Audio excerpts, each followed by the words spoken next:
اور احسان کا حکم کیوں دیا؟ اس میں اور بھی حکمتیں پوشیدہ ہوں گی، لیکن دو ایسی حکمتیں ہیں جن کو میں آپ کے سامنے کھولنا چاہتا ہوں۔ پہلی بات تو یہ ہے کہ فرض کی ادائیگی پہلے ہوا کرتی ہے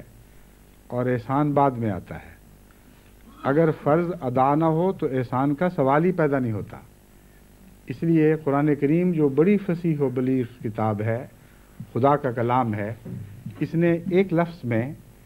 اس سے پہلے ہونے والی ذمہ داریوں کا بھی ذکر فرما دیا، اور مومن سے گویا یہ توقع رکھی کہ وہ جہاں تک اس کی روزمرہ کی ذمہ داریوں کا تعلق ہے، فرائض کا تعلق ہے، وہ تو لازماً وہ پورے کر رہا ہے، ان کو نہ پورا کرنے کا سوال ہی نہیں۔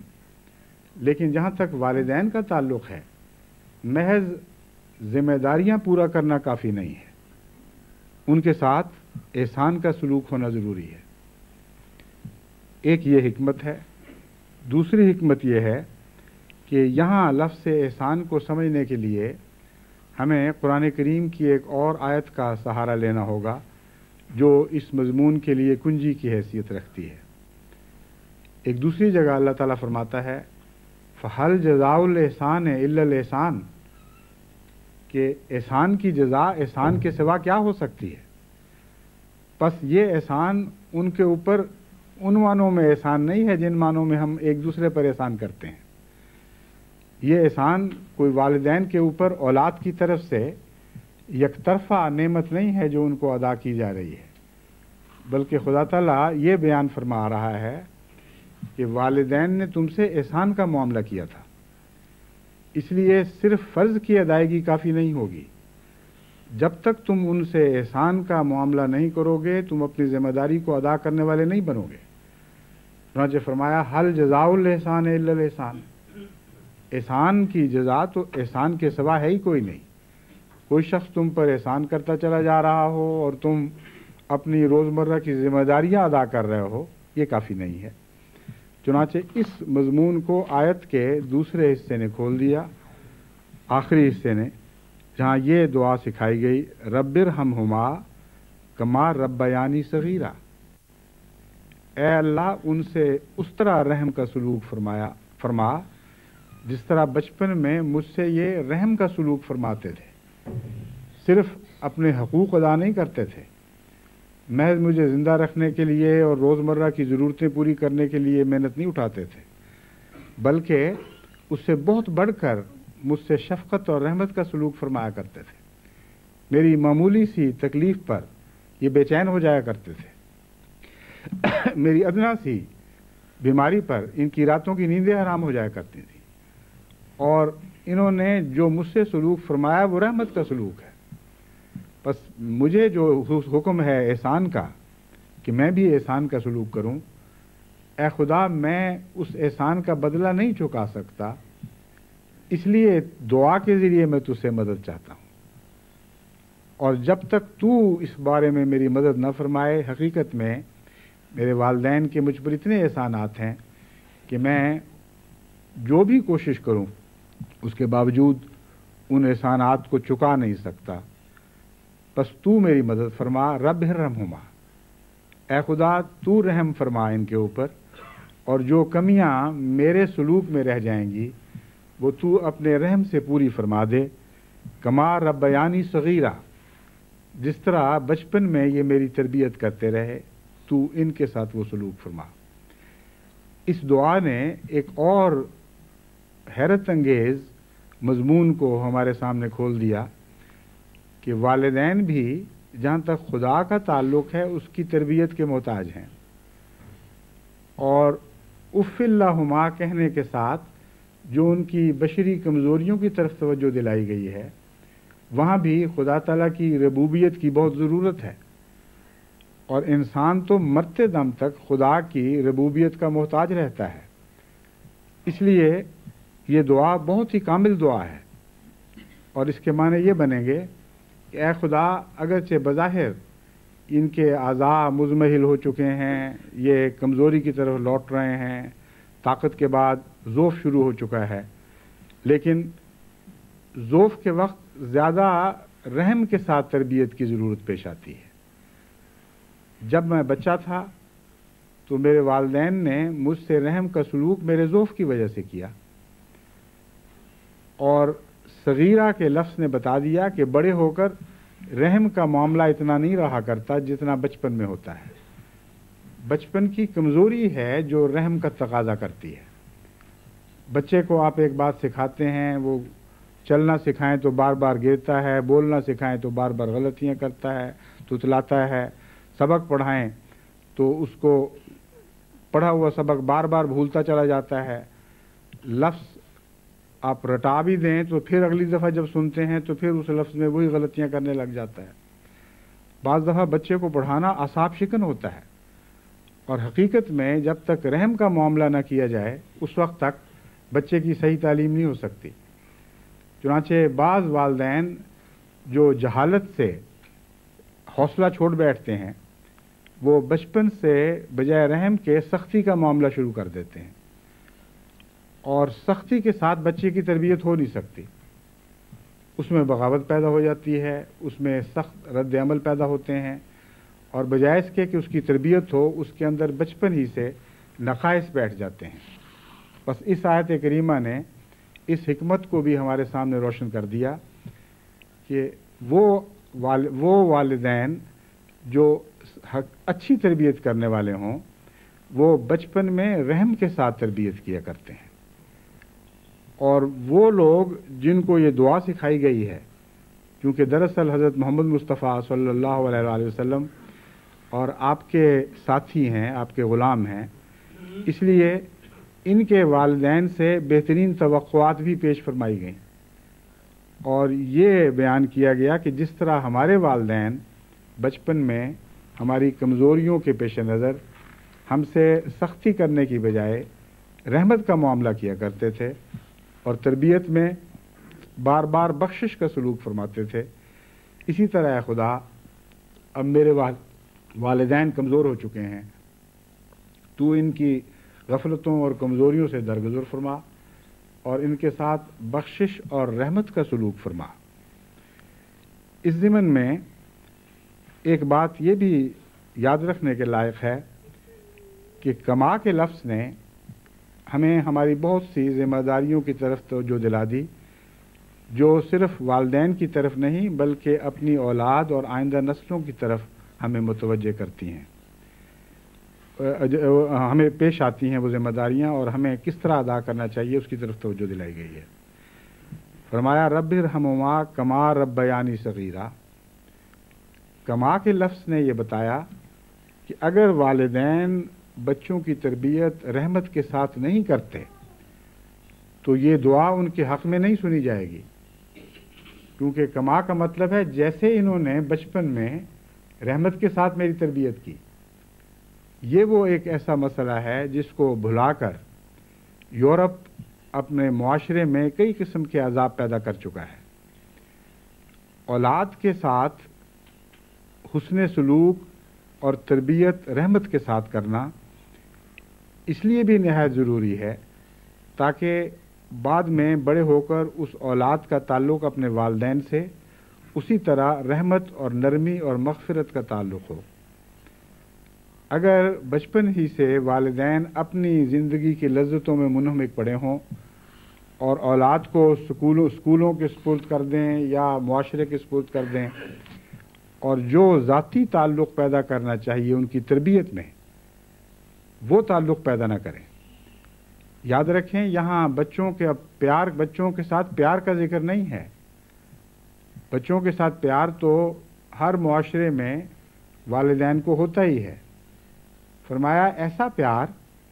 جو تربیت میں استعمال ہوا ہو، ایسا پیار نہ ہو جو تربیت خراب کرنے والا پیار ہو۔ پس پیار کے متوازن ہونے کا بھی اس آیت نے ذکر فرما دیا، اور یہ بھی بتا دیا کہ وہ پیار ہی کام کا پیار ہے جس کے نتیجے میں اولاد اعلیٰ تربیت پائے۔ پس وہ والدین جو اس بات سے غافل رہتے ہیں ان کی سوسائٹیوں میں کئی قسم کی خرابیاں جگہ پکڑ جاتی ہیں، اور ان کی اولادیں جب بڑی ہوتی ہیں تو اپنے والدین کے لیے نہ